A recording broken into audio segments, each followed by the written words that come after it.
got the leadership coming back at 5 this afternoon. Then we begin this blockade. Then we'll continue the surveillance. I would anticipate 2 or 3 things. First, that Khrushchev will make a statement that any attack upon Cuba will be the same as he made at the time of the Suez business, will be regarded as an attack upon the Soviet Union, be responded to by all the weapons at their command.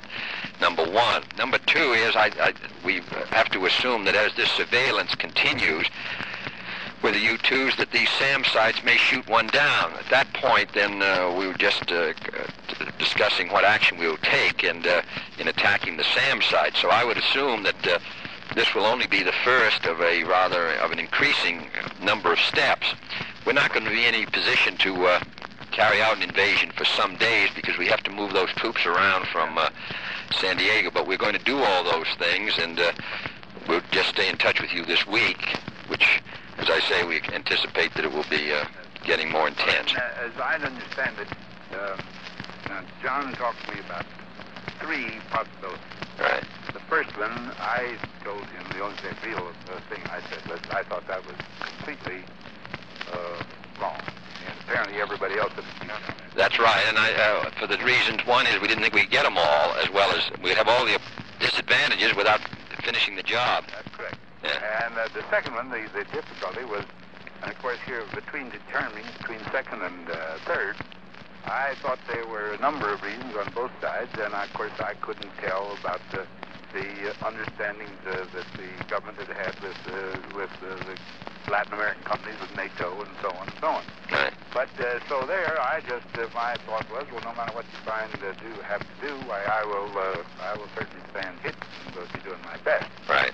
Support it. Now, the one thing I didn't quite understand, that you'd suspect this third program would require a number of increasingly serious steps.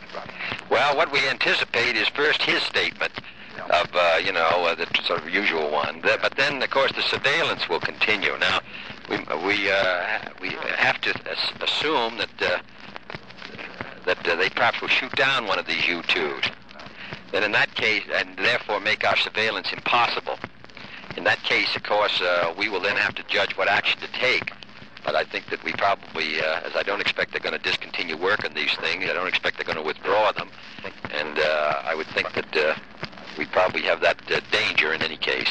I should think, Mr. President, that what probably will be bothering you the most after this first statement will be the some outcries from all around the world, probably including Latin America and so on and so on. There will be a lot of talk about the United Nations and so on. Right. The only thing that I said to John is that here's something that even if you don't get as many people in South America, many governments go along, that once you've taken the first step in force, then you will have to, if necessary, to make all these things unilateral decisions. And right.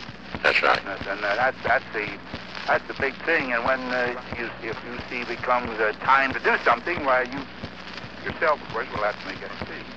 Right. Well, 2/3. If we get the 2/3, we'll operate under the Rio Treaty. If we don't get the 2/3, then we'll do it under our own act of self-defense. Then your speech will be 7 o'clock. Then we're going to go to the UN with and our position will be the withdrawal of these up there to assist Adlai, so that we get somebody who's had some experience. Jack's a very good man. Yeah.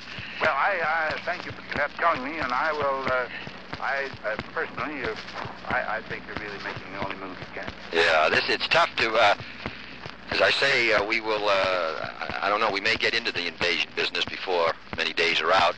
Yeah. But of course, the military standpoint, that's a clean-cut thing to do now. That's right. Because you've made up your mind. You've got to get rid of this thing. Right. Well, the only real way to get rid of it, of course, is the other thing. But having to be concerned with world opinion and Berlin. Of others, why you got to do a little slower. Well, Berlin is the. I suppose that it may be what they're going to try to trade off. They might, but I personally, I just don't quite go along, with that thinking, Mr. President. My idea is this: the damn Soviets will do whatever they want what they figure is good for them. Yeah. And I don't believe they relate one situation with another.